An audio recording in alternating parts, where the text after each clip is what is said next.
Hi, I'm Ashley. I'm Jen. And I'm Sarah, and we are Unabridged, the podcast where teachers take on books. Join us each week for bookish episodes and check out our website, unabridgedpod.com, where you can find lots of new bookish content every week. Find us on Instagram, Facebook, and Twitter at UnabridgedPod and message us there or see our website to get plugged into the Unabridged community. You want opinions about books? We've got them.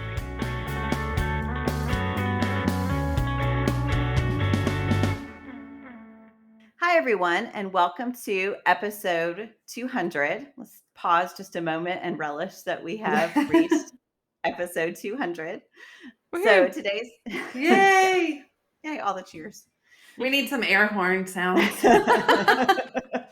So our topic today for episode 200 is our latest memoir recommendations for 2021. First, I want to remind everyone about our Unabridged Ambassadors program. We have been having fun since August, celebrating a year of ambassadors. Our first ambassadors joined the community in August 2020.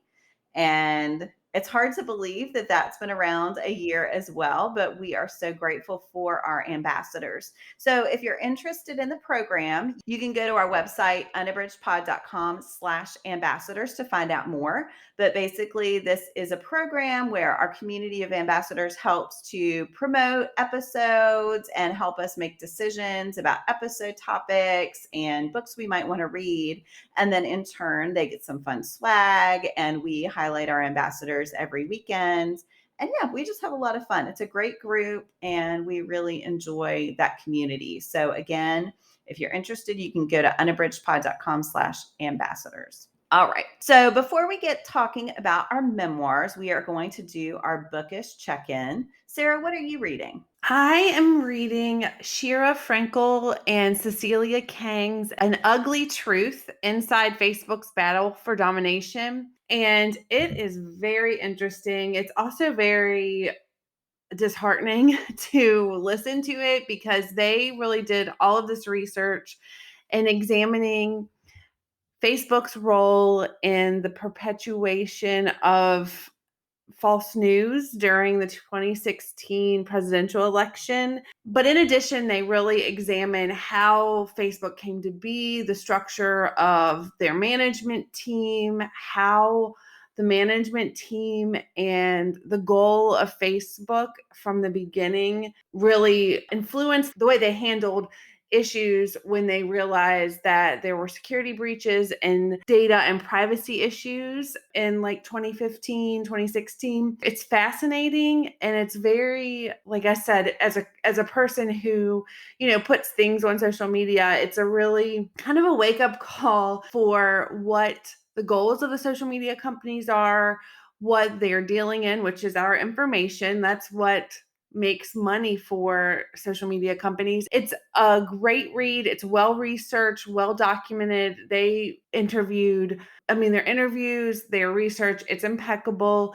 But again, like if you start in on this, just be prepared that it's going to make you question some things that you maybe hadn't thought about questioning. But I'm really enjoying it. I'm listening to it on audio, and I think it's an important listen or read for anybody who is worried about the way that false news kind of gets into our society and is then represented as the truth. So I'm really enjoying it, but it's not an easy read. So that is Shira Frankel and Cecilia Kang's An Ugly Truth Inside Facebook's Battle for Domination. Wow. That sounds so good and important, but also I feel like I need to be in the right headspace for a book like that. Yeah.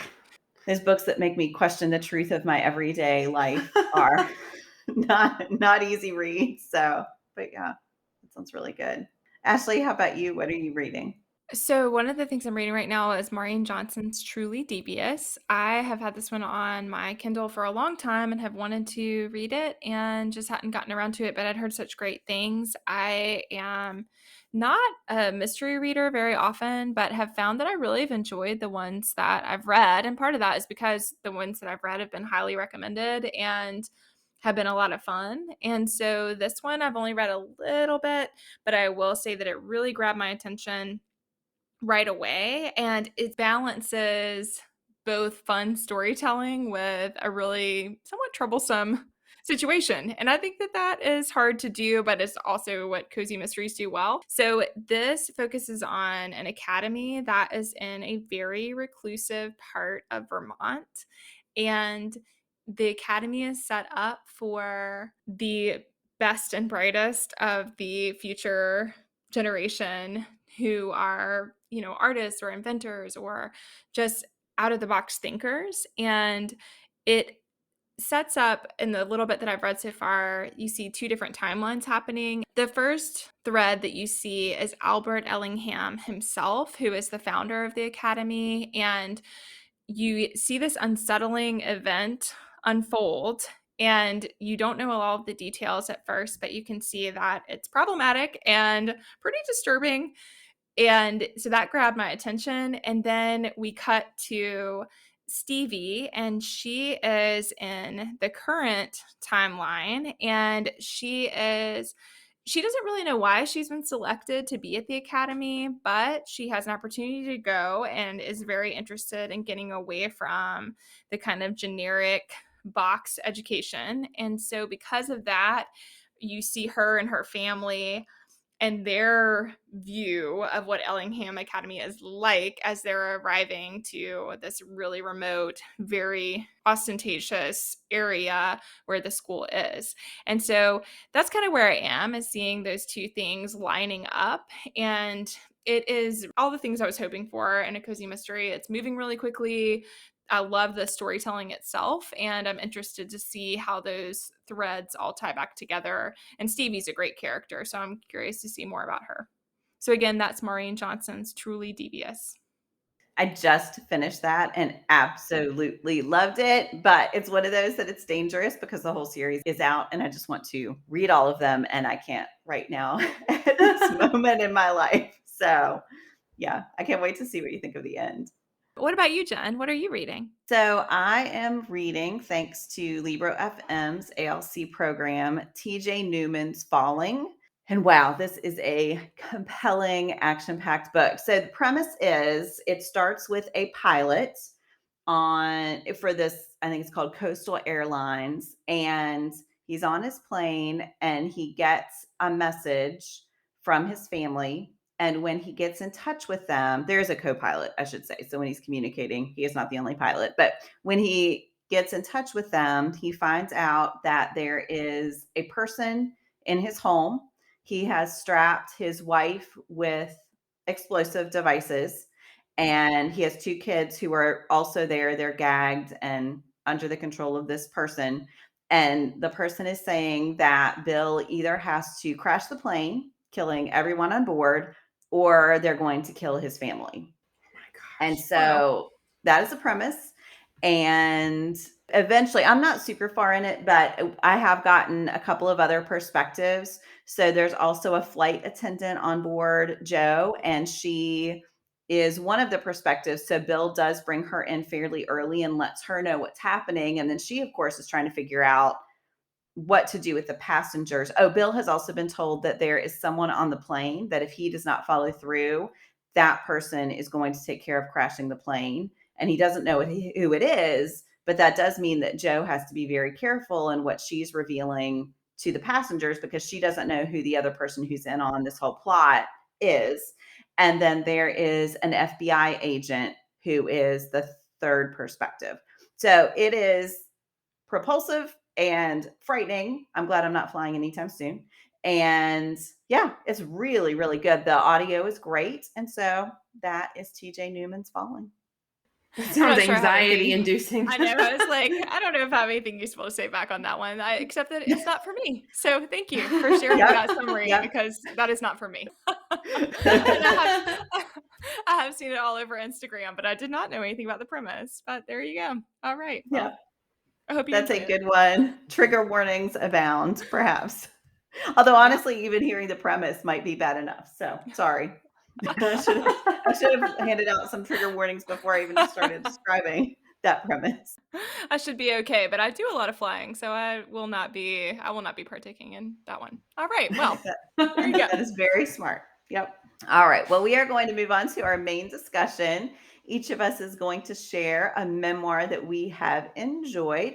Ashley, what memoir do you want to share? So I would like to share, this one is also from Libro FM's ALC program. This is Jenny Lawson's Broken in the Best Possible Way. And this I listened to through Libro FM, and she reads it herself. And we've talked many times about how with memoirs, it's just such a joy to hear the author themselves do the reading. And so I think that really enhances what is, to begin with, a really great book. This is a collection of essays, and she explores a tremendous range of topics, and some of them are absolutely hysterical and just so laugh out loud funny, and then others are really heartbreaking and devastating, and I think she runs that spectrum really well in her writing. So she explores a lot of different things, but a lot of what she's looking at in her memoir is her own journey with illness and chronic illness.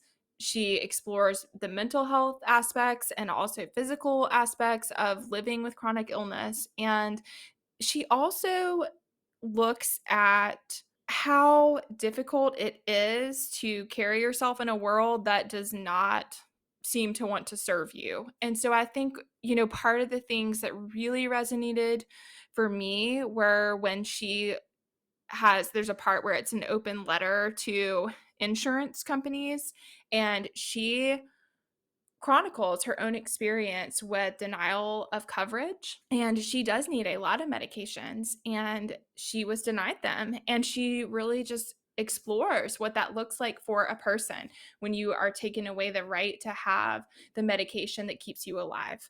And so I felt like that was just really resonant and explores something that is deeply problematic in America. And I think she does it so well and has this micro focus. So that's just one example, but she does that with a lot of different things. And so that's what I really loved, is just her ability to explore the micro and the macro and to look at how those fit together. She has a lot of really nice, although it is a memoir and she's looking at her own life, there's some really beautiful metaphors that she incorporates into it that are just really vivid. And she explores what they mean to her. So there's a whole part where something in her house breaks and she is just completely destroyed by the fact that it broke. And it's just that looking at how sometimes you want to put together the pieces. And she talks about the art of Japan where you take the gold glue essentially and like put things back together, but you can see all the cracks. And so I think that goes really nicely with the title. So it was a dove that she talks about in the book, but I think it goes nicely with what she's saying about her own experiences, that she is broken, but that she sees the beauty in the breakage. And I think that all of that works really well. I also think that she accounts in a very honest way what it is like to be married for a long time to another person. And she's just really honest about what it's like, the ins and outs of living together and the ups and downs of that. And I mean, one of the things that stood out to me was like, she talks about how she has this great relationship with her husband, but that at least once a year they have this horrible fight, at which point she's always like, oh, we're going to get a divorce.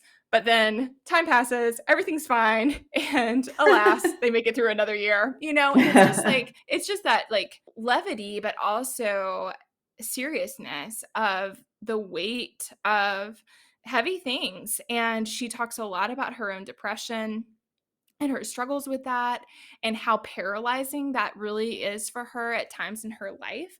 And then she also, one of the things I found really fascinating was her discussion of the various treatment methods that she has tried. And so she talked extensively about her experience with essentially shock therapy and what that did for her and how it was really effective for her when she was in a very long standing dark period, how that did have, she just kind of goes through her journal of that and like what it was like to go through the treatment, what effect it had on her. She monitored her mood throughout all of it, and then how long lasting it was. And all of that was really fascinating. And I think helpful for people to see someone's individual experiences told in that kind of way. So instead of reading it through a medical journal or something, she's just sharing her experiences of walking with depression and what that life has been like for her and finding her way forward. And so, I mean, I just thought it was absolutely beautiful, vulnerable, very honest. And I thought it was really great. So again, that is Jenny Lawson's Broken in the Best Possible Way, and I loved it on audio. I think it would have been great as a reading experience as well. And Jen Mhm. had recommended this one to me, so I know that she enjoyed it too. Yeah, I loved it so much. And you're right, there were several times I had to pause the audio because I was laughing too hard to hear what she was saying. But then there are also these moments that brought me to tears, and I just think she just hits both sides of that emotional spectrum so brilliantly. I really wanna read more of her work. I really want to read that. That's on my list of things to read. I think you would love it. You would love it, Sarah. Well, there was a whole chapter that was basically people on Twitter admitting these like unbelievably humiliating things that they have had that they did. And she just reads them all. And it is absolutely hilarious. I mean, it's like a stand-up That comedy routine. I mean, it's yeah. absolutely hilarious. But I think it also speaks to her vulnerability and the way that by opening that doorway, she makes space for other people to be vulnerable too. And I think that's what Mhm. really resonated for me is that she helps the audience. She's always looking at the audience and is very much including you in her story. And I think she's kind of saying, this journey is hard for me and it's okay if it's hard for you too. I mean, I think there's a lot of that feeling in the collection. Such a good recommendation. All right. Sarah, how about you? Which memoir are you going to recommend? So the one that I'm going to recommend, it actually was one of my favorite books of the year for 2020. So, and I did speak about it in 2020 during one of our bookish check-ins, but mine is going to be Colin Jost's A Very Punchable Face. I love this memoir so much.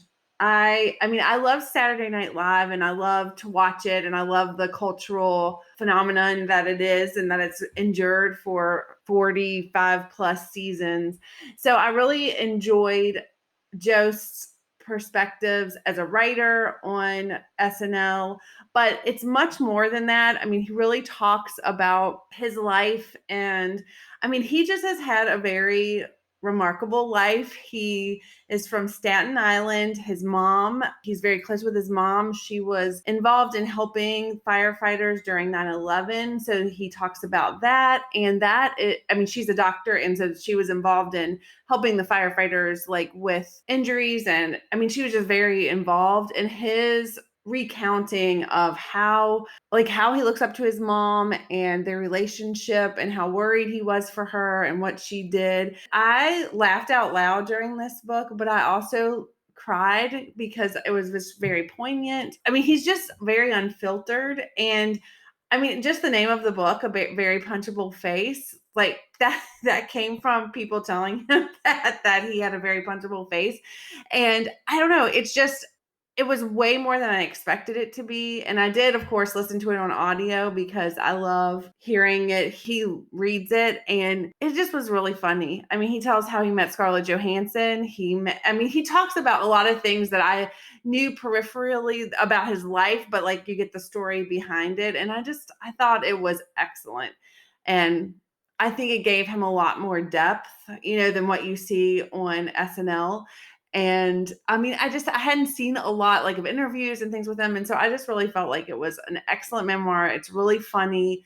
He is kind of a no holds barred approach to storytelling. And it's great. It's really funny. And it also gives a lot of insight into how difficult it is to be a cast member on SNL and a writer. Because he appears on film and he also writes. So it is grueling. And so it gives you some behind the scenes look at that, which I also appreciated. So that is Colin Jost's A Very Punchable Face. And I highly recommend that memoir. You know I love SNL, and somehow I have still not gotten to that book. So yeah, I need to pick it up soon. A lot of times you don't think of memoirs necessarily as like page turners, but I just could not wait to get back to this one because I also enjoy laughing and I enjoy things that bring levity in my life. So I think that this was a great mixture of being heartfelt, but also in earnest, but also just really hilarious. Jen, what is your recommendation? So I am recommending Ashley C. Ford's Somebody's Daughter. And I picked this up because there was an episode of Book Riot, the podcast, where they had the audio of Somebody's Daughter, which Ashley C. Ford reads. and they played the first chapter and then they did a deep dive into it. And it is brilliant. It is such a captivating first chapter. And then in one of those great moments of the world is working in my favor, I realized that that was one of Libro FM's ALC picks for that month. So I immediately hopped over, downloaded that, and listened. And this is just a remarkable memoir. So again, she does read it. Her story goes through a lot of different journeys, but one of the most important things to know, the title is Somebody's Daughter, is the role of her parents in the book. So her father has been in prison since she was a very small child, and she really does not know him. But that fact is ever present in the way she builds her identity and who she is. And she has a very, very problematic relationship with her mother, who was, her only parent at home. And in that opening chapter, it's amazing how quickly she communicates this sort of cordial relationship she has with her mother, but you can feel that there is a lot swimming underneath. And she has a tough life in many ways, but the beginning starts in her adulthood when she finds out her mom calls her and says that her dad is going to be released from prison. And then it flashes back and tells the story from her childhood. And if you are a sensitive reader, you definitely want to Google this one because there are a lot of trigger warnings. I don't want to list those all here, but Ford goes through a lot of experiences, both in her own family. She experiences abuse at the hands of family members. She experiences sexual abuse. And I think what made me love this so much is that you see the way she has worked through that Ashley, you mentioned vulnerability, and I feel like Ford is very vulnerable, and that vulnerability has given her strength. She has faced so many of the things she's gone through, and she is really honest about them. She has not cut off ties with her family, but she needed distance from them. And you see her working through what it takes for her to be a healthy adult who is happy with who she is, with the way she looks, with her body, with her relationships. She's just an amazingly strong person. Her writing is phenomenal. So I feel sure this would be great on the page, but listening to her narrate that story was so powerful and so moving. As always, listening to someone read their own memoir, that's an experience that I think it almost always adds power to the book. So yes, she's a great writer. That is her profession. In the Book Riot, the podcast episode, they also did a previous episode that they had done from a writing live series. And they have this whole interview with her where she talks about who she was as a reader and how she became a writer. So we'll link to that in the show notes because I think that episode is a great entree into her work and into thinking about who she is. And then to go back and see the path that brought her there it's an amazing reading experience. So I highly recommend it. I cannot wait to read anything that she comes out with. I immediately followed her on Twitter, and she's a great Twitter follow too. So that is Ashley C. Ford's Somebody's Daughter. Yeah, that sounds amazing. I've heard such good things about that one. I definitely want to dive in. It's a great, great story, but I do think you need to be in the right headspace to listen. So that's one of those. Proceed with caution. Again, I feel like we've had a lot of this episode, but anyway. All right. Well, we would love to know what memoirs you would recommend. So if you head over to Instagram or to our website, unabridgedpod.com, you can comment and let us know what memoirs you would recommend. To close out our episode, we're going to do our Give Me One. And today's topic is one hobby you'd like to try. And this is from Holly, one of our Unabridged ambassadors. So Sarah, what's a hobby you'd like to try? The hobby that I would like to try is hand lettering. I love to watch YouTube videos or reels on Instagram of people doing the hand lettering.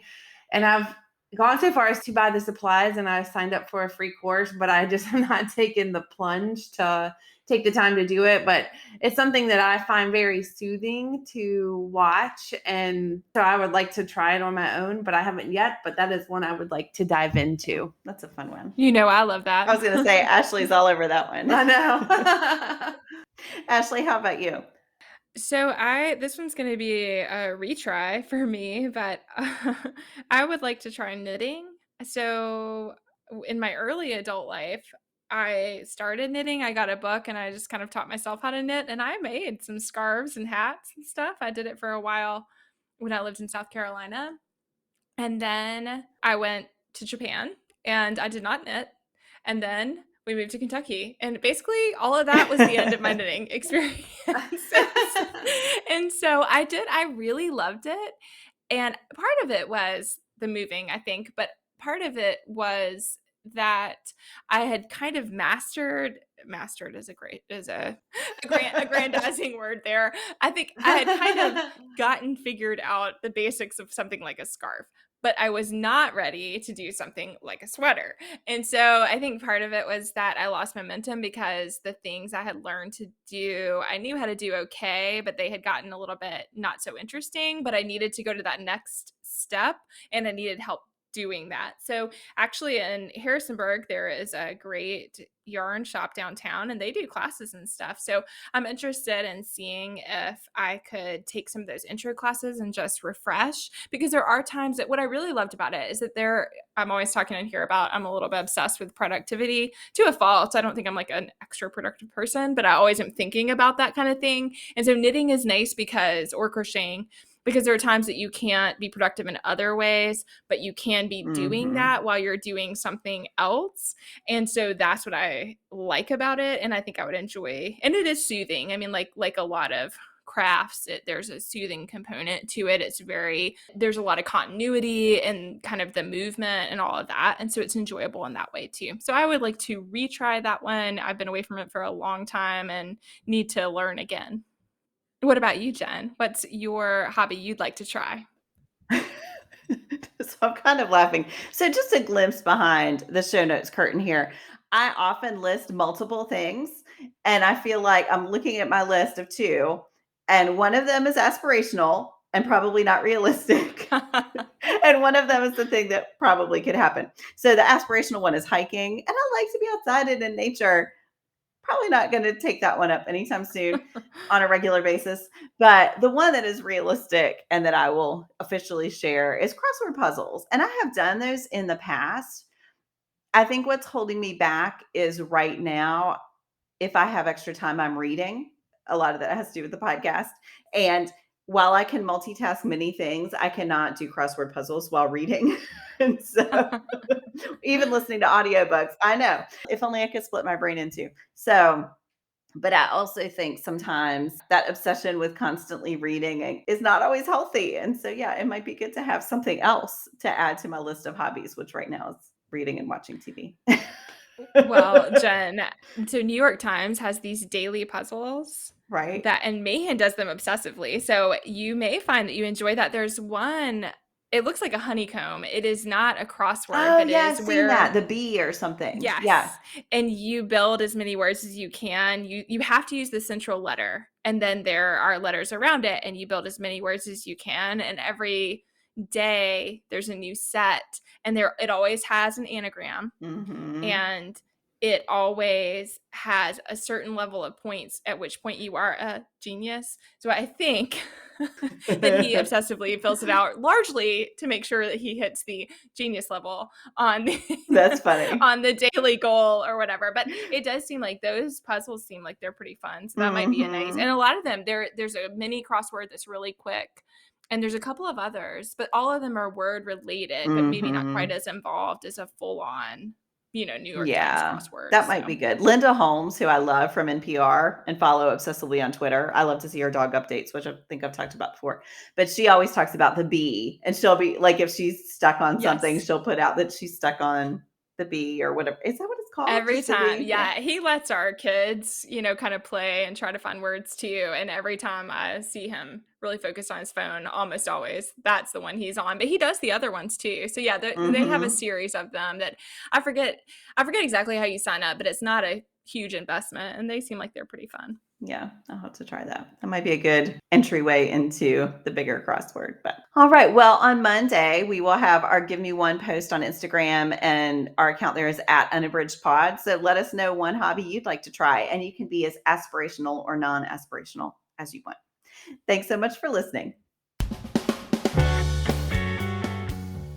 Do you have comments or opinions about what you heard today? We'd love to hear them. You can find us on Instagram, Facebook, and Twitter @UnabridgedPod, or on the web at unabridgedpod.com for ways to support us. To get more involved, you can sign up for our newsletter, join a buddy read, or become an ambassador. Thanks for listening to Unabridged.